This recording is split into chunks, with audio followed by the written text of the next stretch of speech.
Giaranson à tarde, conhecido Grupo di Sete ha decidido hacer una protesta delante della ruba Canal G3 na Posto Chiquito. Algo passado 5 horas, Grupo di Sete, acompanhado por alguma persona más, ha instalado outra banda de caminho de planta de televisão e depois ha decidido cruzar caminho junto para que baitou para o diretor de planta, Sr. Toco Winkler. Sr. Winkler estava parado diante da entrada do canal de televisão junto com algum membro de segurança e escuta diferente de vocero para que mostrar malcontento para o canal.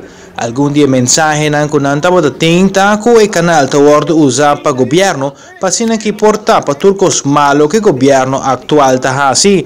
Também dona de conhecer que, entre outros, o diretor de notícia não está atuando de uma forma neutral. Grupo di Sete está boga por cambio de planta de televisão. Também guardo avisar que não quer mais programas de cultura para o guardo televisar. Sr. Winkler ha recebido a carta que não atraja, mas, sin embargo, a carta estava dirigida ao diretor de Seitar NV que tinha ação de Telaruba, Sr. Roland Cruz.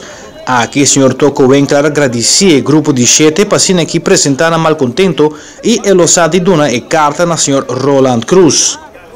Mira Telaruba e pensa de uma decadência total e Paquico está para sobra com esta mira e gosta mira partidista.